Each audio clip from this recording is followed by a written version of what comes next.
like, I don't like your cover. I love you. And it's like, okay. And then you did upgrade it. And I was like, oh, no, they are very gorgeous covers, which you have. So use me as a guinea pig, because I think this is a good thing for listeners to listen to. There's a reason why I updated my covers. I mean, they needed to be updated, but all of us around this table understand what makes good cover. I mean, we've talked about kind of our personal opinions about, what we like and what we don't like, but what do we know as indie authors actually sells covers when it comes to color theme, when it comes to typography? I mean, what advice do you guys have about how you make a cover that's going to sell? Keep it simple, stupid. Yeah. No, seriously, that's the principle that's in with any that's within any graphic design is you keep it to the most basic elements that will help balance it. And as far as cover changes go, they did the cover change on the Black Stallion, and I don't like it. I really don't. I don't like it, and the reason I don't like it is because I had the whole series with the original white title and everything, and it just, to me, that's a childhood memory. So when you're dealing with sentimental value, sometimes a cover change isn't good because your audience who grew up with something, might feel like you're just going for the marketing, But in getting back to your question, Josh. You want to limit, the rule of thumb usually is like limit yourself to like 2 or 3 fonts, keep your colors balanced, and, just keep it simple. Just keep it simple, but even going back to Angela's cover and the Zombies from Space, that is a clean, simple cover, but it tells a lot of the story because you have the character, you have the aliens in the background, and you have the title, and it's all about, and the witches. Yeah, you have that balance. You have that. It's almost a throwback to the old science fiction covers, which is good. Which is you raised a good point there because I was thinking that when it comes to excuse me, making a good cover, the genre makes a difference. Yes. Karina says, vibrant colors make it memorable, unusual.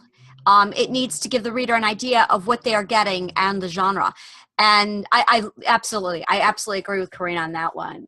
Where my favorite cover, actually, there's one cover. I can't tell you the title. It was somebody from Last SciCon. It was somebody on our Cover Wars. I think she was runner-up to first place. I cannot remember the title. But it was a tree with ice and then fire on the other side, and they were merging. Oh, yeah. Wow. And split down the middle.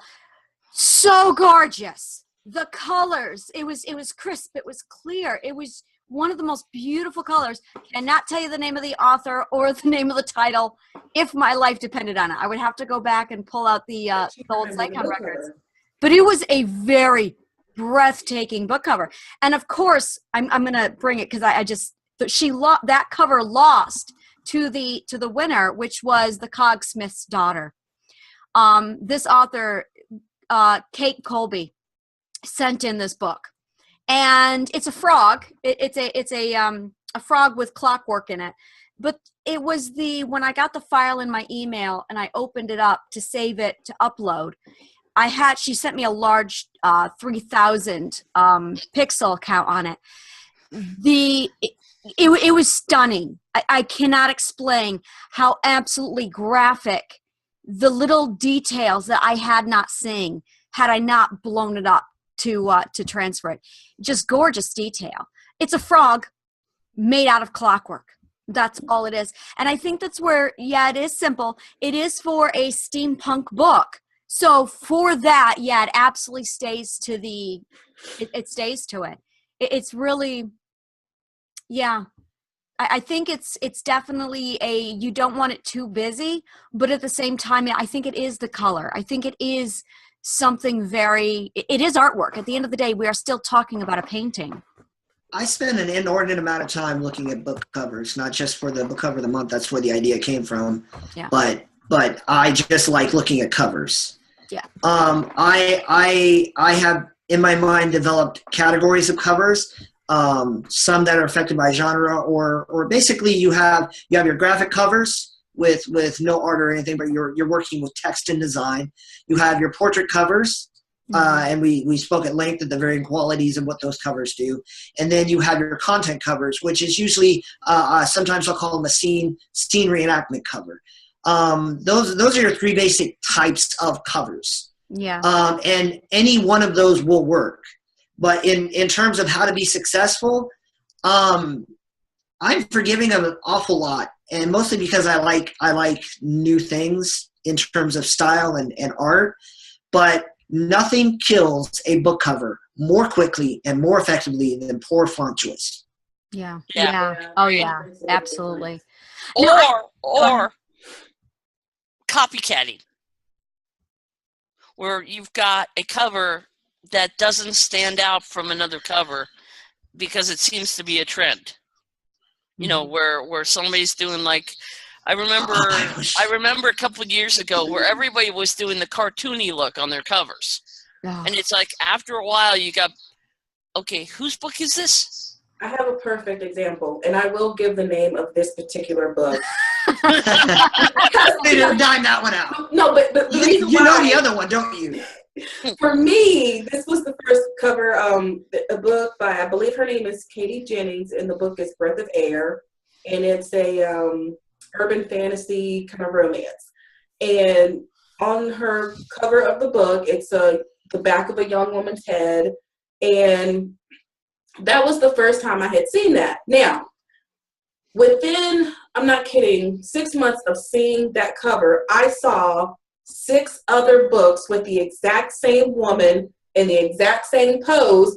We're just, a little bit of different positioning, a little bit of different font or whatever, but it was the same woman on 6 different covers.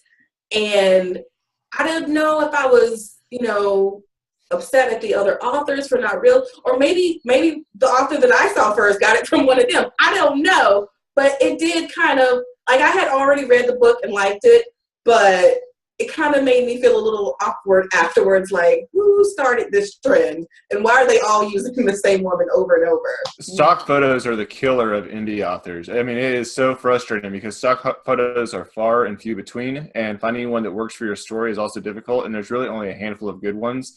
I actually have one of my books over here, which I have a stock photo that I used for the cover on that, and there is a author that came out a couple of months after I published my book and used the exact same stock photo in the same way. And his book is all over the internet now.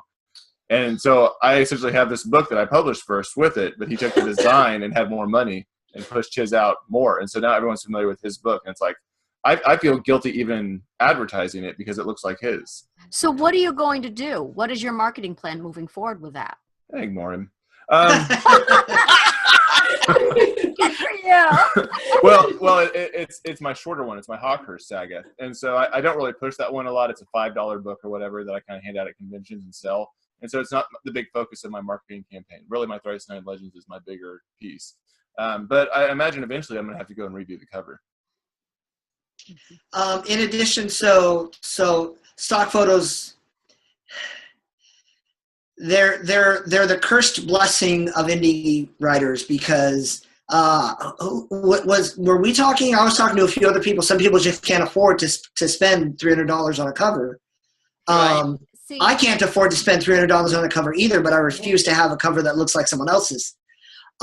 So you get what you pay for, but who can afford it, and how feasible is that option? The thing I noticed that I understand, but it also frustrates me, is you have your genres, and your genres are in this rut. If I go to sci-fi, every cover is a ship in space doing a thing. Oh, good Lord. If I go to urban fantasy, every cover is a guy in a street doing a thing. And it's real hard to find. I do occasionally find them, and when I put them on, when I give them some credit, I say, look, yeah, it's a ship in a background, but the background's cool, or the light is done right, so it makes some kind of sense. But I'm just dying for someone to break that mold and do something. Sorry. And look, people want cool things. People want I went out of my way and said, I want a spaceship. I mean, your classic flying saucer in the back. But you had a reason because even the cover of your book has a purpose. The whole point of your book is look how many cliches I can put in one story and still make it interesting. That's not what Weech is talking about. I know what he's talking about because I've seen this. Every single one is literally like a planet in the background, a giant spaceship, space station ship hanging in space with some lights off of it. Big title, big author. I mean, every sci-fi book that I've seen for 6 months has been that way. You guys need to look at my book. No, seriously. Legend has 3 people, no spaceship, and a nice balanced font. No spaceship, I promise. I'll say my typeface needs updated. I'm actually looking at updating my typeface. One on Weech's, he gave me that advice to do that. I had another writer do that as well. So Anarfell, I'll eventually be updating the typeface when I add on my reader's favorite tag that I got today. When I put that on the cover as well, which hopefully will increase it. But so now, this is interesting because this is a part of covers I'd like to talk about. We're authors. We are not the artists. Most of us are not. We are the writers. We hand our book over to an editor. They rip it apart, and we take it personally. We do the whole, how dare you not recognize art when it looks you in the face. And then you feel miserable. Yeah. And then somebody turns around and starts bashing our book covers. Now, we might feel embarrassed. We might feel like, well, that's all I could afford. Or, there's other emotions. And this is where I really wish we had a book cover artist come in. Do you think they get offended if somebody goes, oh, that's a terrible book cover? Yes. And they're the one who designed Yes. it. And I even know what they're going to say. I drew what the damn picky author demanded I draw, no matter how much I told that moron how it wasn't going to work for a cover. You sound like you're talking Weech here from experience. Well, see, everyone who, and so far every book cover of the month winner, I've interviewed them and talked to them. So I talk to a lot of other cover authors because I'm obsessed. But the number one frustration they've all told me is, either one, this guy has no idea what he wants except for nothing I do for him. Or 2, the guy wants a thing, but he wants a thing that he wants the concept, but he doesn't understand his concept isn't visual. And that's very, very hard for, I don't want to invent a phrase. I've never been anything but a mass communication specialist. I have to think literally and visually and audibly because I'm trained to do that. But when I'm talking to people, I know that I need something that's going to work in the visual field that's going to communicate. But some authors don't think visually. They don't think that way. They think with words, and there's no shame in that. But they want words to be conveyed, and the artist will tell them that's not a thing that works. That's not a thing that goes on. I don't know that sometimes it's just laziness. Sometimes it's just you get what you pay for. There are a lot of it. But when I talk to artists that I've seen do good work and I see a cover I don't like, and I every now and again I have the opportunity because I look for these people and I ask them, what are you doing? And they'll say, I was paid money to do that, and that I am done with that nightmare. Or I got the money I want, and when you offer me $20 to do a cover, I'm going to give you $20 worth of work. Yeah. I'm totally that guy though. I can't think visually. I go to a cover artist and I go, here's what my book's about. Make something that makes that look cool, because I don't visualize it. I can't see it in terms of what's going to actually go well on a cover. I oftentimes expect my cover artist to know, here's what's hot on the market. Here's what cover designs are going to sell. Here's the typography that we're going to use to draw readers in, because I myself don't know that as well as I expect my cover artist to know. Now, I really, this is weird. I ordered Doller and Shadow, and I loved the way Doller and Shadow turned out. Oh, it's beautiful. Well, thank you. I'm not fond of it anymore. I look at it and I'm going, well, it's not. It's almost too plain. It's almost too. There is a girl there, and the girl on the cover of a fantasy novel really communicates a single message. And that, I wonder if that's a problem. There's a lot of things where I've gotten more and more critical over the years with that. And is that hindsight? Is that hindsight or? I don't know. Now, I pulled up my covers here because I have 2 covers for Fire and Lies. I gave him a visual, this is what I want, and I gave him words. And he put to use what he did with the words. And I'm going to go ahead and show you, I'm going to do a share screen, and I'm going to show you what I have. Okay? That's, I think you can see this, correct? Yep. Okay. Yep. This is what I have. Now, which is beautiful. Thank you. I'm going to show you now his original. And this is what I told him to do. And this is his original. Interesting. Okay. It doesn't fit. No. Yeah. It goes to that sexual body trend. And this is what I told him I wanted. Yeah. And the words did not come out right. You were talking about branding on a book. The Saith coming across the top here, that was gone. So I wanted the branding restored. We restored the branding in that sense. It took a lot to get it back to, there we go. It took a lot to get it to, okay, well, let's maybe remove the girl. It struck me as a very Native American book suddenly. And absolutely the wrong message. Absolutely. It really just struck me as Dances with Wolves. And I think that's the frustration, too, that a lot of artists have with authors is that sometimes I need you to make it for me to see it, and then I can tell you, no, that sucks. Yeah. Now, as an author, I felt horrible going back and saying, I don't like it. I know you just, I know, I don't like it. And he was very good about it. He's really, really wonderful to work with. And at the end of the day, he did exactly what I said. Now with Dolor and Shadow, I said, I want it to be dark and brooding like Batman. Go. And he did. Yeah. And that's 100% he designs my covers. I have very little say. And it was interesting because the one time I really had a lot to say about it, it was just. I don't disagree. I have less problem with the concept, although your reasoning on why to go with a different concept makes perfect sense and was ultimately the right decision. I have more problem with the execution of that cover than I did the concept of the cover.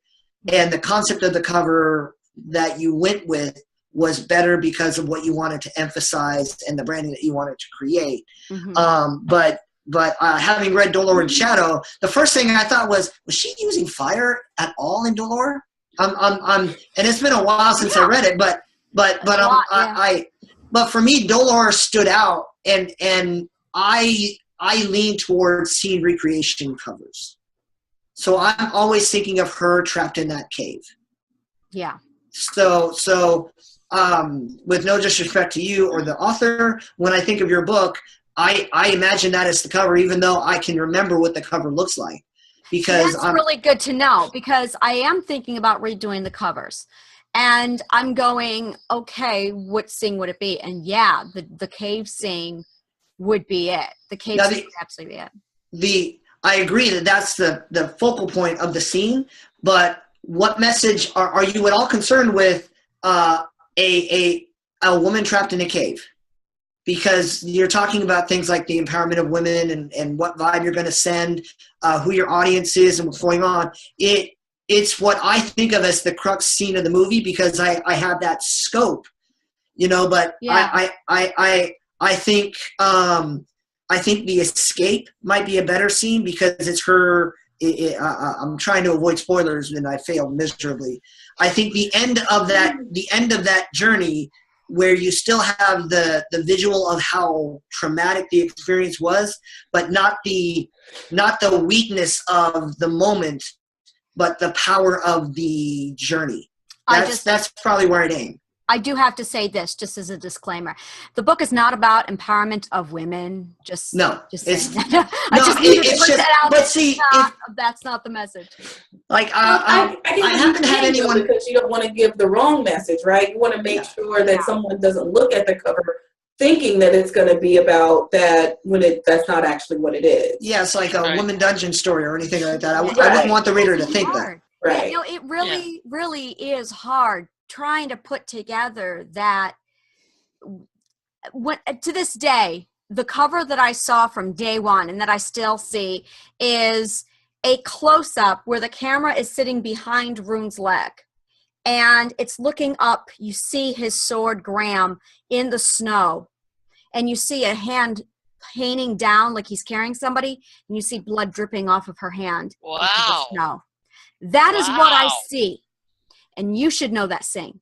I do. I don't know why. I go for it, because that would work. I can't draw. Yeah. And I can't. It's a very, very vivid and very, very particular. I don't know if they can pull it off. When I do go for the cover, that's the Sing I'm going to go for. I do see very much the sword in the foreground, being the focal point behind his leg. But it's the hand dripping with blood onto the snow. That's what I see. That's what I've always seen with that. So this is the question that I think that it's important for us to talk about is, when is it okay for an indie author to change their cover? Obviously, we've had experience with that, or we've thought about that, but is there at a certain point that it's not wise to change it anymore? I mean, I know for myself, I always think about the three things that sell books: the cover, the blurb, and the first few pages of the story. And so the first thing that I always do if I'm not making sales is I go and I start reworking the blurb. And if that doesn't seem to increase anything, if I'm using the right marketing techniques, then I go and I start looking at the cover. I'm going to throw it on you. At what point did you decide, okay, this isn't working, let's change it? Did you wait 3 months? Was it a month? Did you wait 2 days? Mine was more like a year. And part of it was because I was writing the trilogy up. I mean, the reason that I redid Melkorka was because of the trilogy. I got a huge positive response from the Dying Dare cover that I did. And I decided that when I finished up the third book, it needed to look like the second book, which meant I had to go back and redo the first book. But my sales for the first book did not do very well after I hit a certain threshold. And I changed the blurb up and it didn't work, and it had a lot to do with the cover. It didn't actually speak to the story. I can actually show you the changes. Am I allowed to do that, please Angela? do. Yes, please do. So here's edition number 1 that Angela hates of the cover. I didn't hate it. She hated it. That looks like a Japanese book to me. It just, it does not. That looks like a Japanese book. It doesn't look like fantasy to me. Yeah, from this book you can tell that, symbols are going to die in this book. Right. And then here was the redo. See, gorgeous. Yeah, just gorgeous. Speak, Josh. We can't see it. Oh, speak? Oh, I'm sorry. Oh, yeah, speak. So here was the redo of the story, and I have all these here in front of me. So thanks for the self-promo here. Please. Yeah, but the second one had huge responses when I did Dying Dare. People loved the Dying Dare cover, which has, of course, the tree and the frozen. And the third book, of course, I built off the same theme, which this one went through tons of additions as well. That one looks like it's going to be more difficult than the others. You have that two-tone in there. Yeah. Yeah. But I realized that I was building a series where I was going through the different stages of the tree in my story, from it being fully grown to dying. And so that's what I wanted to capture through it in order to give it that full series. The gardener and me screamed a little bit. I went summer, winter to fall. What are you doing? Yeah. But you know that if you see my fantasy book, which I've done lots of big Insta freebie promos, and you have, like Weech was talking about, cover after cover of essentially people with bows and arrows or swords on the front of their cover, and out of all those, you have my book with the tree. It completely stands out among all the ones on that page because it's not what people are used to seeing, which I think a lot of times helps me out. Anarfell had a bigger change to it, a huger change. This was the first one. Mm-hmm. Oh, wow. I like the second one better, actually. And then there's the second one. Yeah. No, I saw that on a Facebook post. Mm-hmm. And that's how I picked it for the cover of the day. Mm-hmm. And it just leapt right out at me. Again, content light, but I thought very highly of that cover. And the other cover, stopping power is important, and you develop stopping power through a couple different ways. You might want to be like, you were different with a purpose, and it worked. Mm-hmm. There are some people who are like, I'm going to do something different just for the sake of being different. Mm-hmm. And it'll stop them for a moment, just long enough for them to wonder what you were thinking, and then when they move on. So the trick is when you stop when the viewer, because I do the same thing when I'm picking my cover of the day. I click on Amazon and I'm just scrolling, and I'm looking at icons that are about yay big, 300 pixels. And if you can't stop me at 300 pixels, I'm not going to like it at 600. Mm-hmm. I'm not going to like it full frame. So I just go. And what I look for is what you were showing, catch my eye. And that's when I put on my Facebook page, when I put my critique on the cover, I talk about why it stopped me. And then when I open it, now I have days where I scan and scan and scan, and it takes me a minute to find one that even stops me. And I'm like, well, this is the best cover that I found today, but I hope tomorrow's better. Yeah. And then there are times when I'll be scrolling and I can't get enough. Some days, inevitably, I take the two covers and I put them side by side. And I learned this when I learned how to edit photos. I'll close my eyes, count for a few minutes, and open my eyes and see where my eye goes, which book pulls my eye to it. And if I already like them and I can't decide, I pick them both because it's my cover of the day anyway. Yeah. But what I'm looking for is when it yanks my eye, why? And it boils down. I study the principles of J. Mizell, light, color, gesture, and climax. So that's usually what I'm looking for when I'm looking at any image, be it a graphic design or a photo. And that's when I can get in to critique it. But if you can't stop me from scrolling, your cover doesn't work. Yeah. Right. Here, Karina writes, I will never change the color of illusional reality, as people are still talking about it. Now I want to show you this cover. Yeah. It's amazing. I did a blurb on it. Her book. I mean, it's perfectly. Yeah. Nice. That's a beautiful cover. It is. That's it is a breathtaking. Color. She has a story behind this, and we'll have to catch her just to. It's just such a gorgeous color. It really is. You know, and the trick to that cover is the asymmetry that's in it. Yeah, I'm going to hit it different again. Color eye. I mean, we talk about this a lot in psychology about how people that are asymmetrical actually have a certain type of beauty that draws us into them. Right. And it's funny. I've seen this cover so many times, and I never once realized there were two people in it. I never. It's two it is people? I done. thought it was one person. No, that is two people. Yeah. It is done so beautifully. That Oh is my two God. different faces, two different scenes. No, it's one person. No. And I'll argue that the whole day. No. You have a blonde with hazel eyes, and you have a white-haired with blue eyes. One is wearing, I'm going to say, an evening gown. The other is wearing a business suit. And even the background, gorgeously done. Like, kudos, Karina. Gorgeous cover. Yeah. If you look at the background. I would have said it was one person standing in front of an apartment building. You're looking at the brunette business suit with the hazel eyes. Yeah. But if you look at the other lady is standing in a garden. Holy cow. The artist did this so beautifully. That's her standing in front of the temple, right? Yeah. I mean, this don't is holy. Change the cover, Karina. Seriously. Yeah, don't change the cover. You got something amazing here. Keep it up there for a minute, Angela, because I'm kind of interested in Weech's view on this too. And this is something that I think that all indie authors need to know, is that every reader has a different take on covers. So just because it's not a one size fits all type of thing.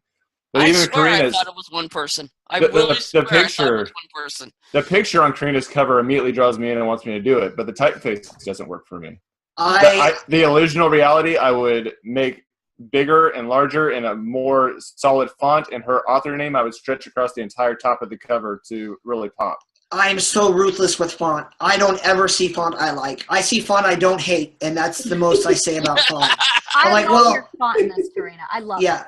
It's because layout and design is a fundamental aspect of how we work. The imagery works because of the asymmetry or its balance, actually, because if you hold up a thing, I'm not advertising my stuff, right? Okay. No, you're absolutely fine. If you hold up a thing on one side of her, and I know you're just then you see one very distinct image, and that balance is just spot on perfect. Mm-hmm. If you guys really want to have fun, take something and cover the half of it, and so patterns are interesting.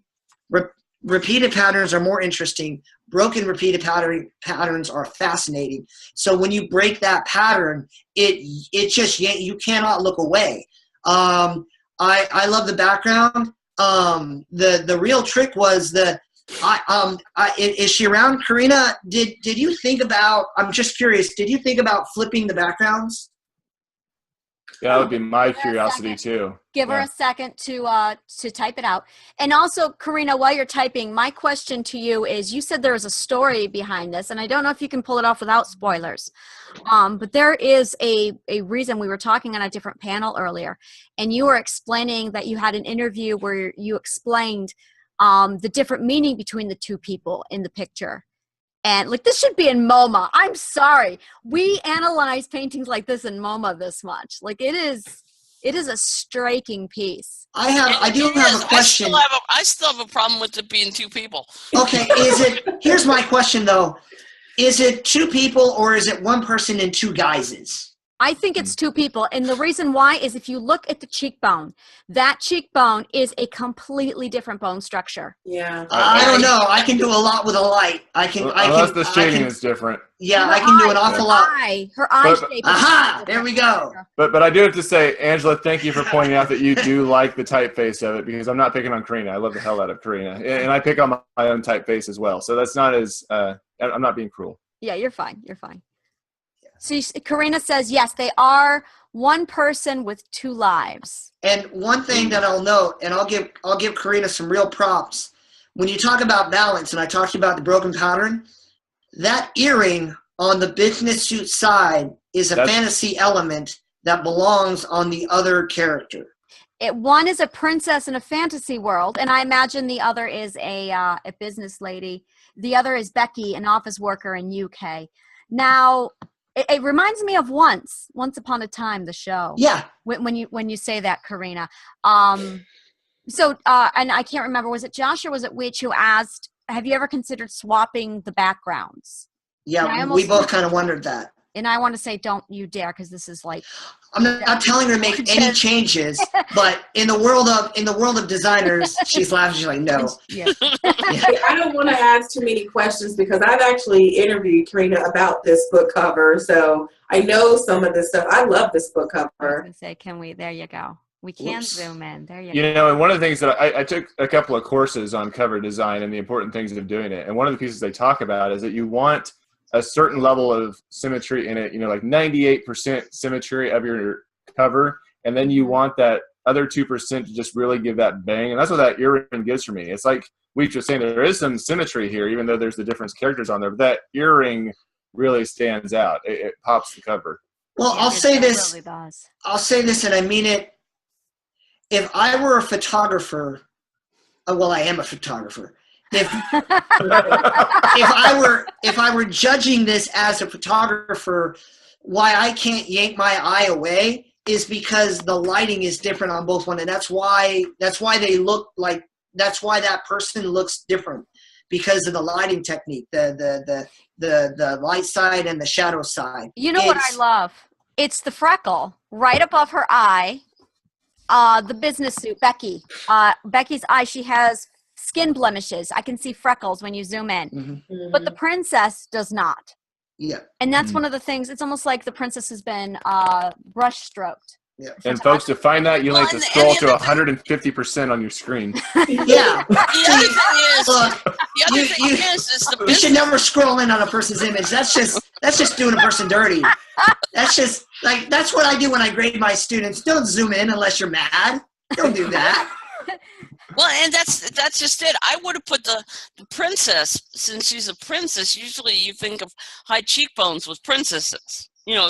So I would have kind of switched the cheekbones almost. Yeah. But the reason it looks like one person to me instead of two is because of the light and the shadow. I mean, it really blends in. I'm just telling you, this shadow under her chin doesn't belong where that shadow is. Right. And a studio photographer, if this was supposed to be just a simple portrait of one person, the lighting technique is wrong. But here, it's wrong with a purpose, because these are the little elements that all add up to say that while this is the same face, there's two different things going on here. The earring does that, and the direction of the shadows does that. I don't know if that was Karina, if that was an intentional thing, or if it was a happy accident.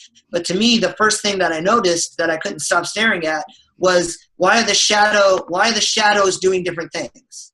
Yeah, they are. Now that you point that out, they are. If you look at the chest, not sexually, if you look at the chest and you look at the chin, you've got a diagonal going on, which wouldn't be natural normally, because you've got the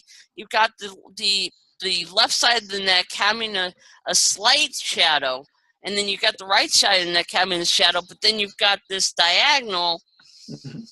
You would think that the face on the left side would be all consistent lighted. Mm-hmm. But it's not, because you've got the diagonal, as I said, from the cheekbone to the chest. So don't give him my address, Karina. Don't do that. I said nothing but good. And she says, Karina says, thank you. I'm thrilled you got the earring. My cover designer will be watching this video after. So I caught it because in photography we have a phrase called the nose knows. And usually when you're trying to break down lighting, you look at the shadow on the nose. But as I look at it, the shadow of the nose is on my right side, but the shadow of the chin is on my left side. No, and go ahead, Luigi. I'm sorry. And that's is this stock imagery, Karina, or did because if this photographer did this on purpose, I'm that much more impressed. Yeah, or that's what I wanted to know. Was this 2 stock images? Is how, Karina, did you how much involvement did you have in the design? We really want to know. Is this your cover designer or is this you? Well, she said earlier that her and her designer worked hand in hand. All of it, she says. All of it what? That's fake. We want more details. Yeah, detail please, girl. She says it was her idea. Okay. That's just it. Authors can have ideas, but when it comes down to the execution, they should trust, and this is probably hard for them because their ego's involved. They should trust their designers. Yeah. You got two ways. You can either be the general and get what you want, or you can be a commissioner and hire an artist and trust the artist you commission. Right. If you try to do anything in between, you either got to work together or leave that guy alone and respect what he gives you.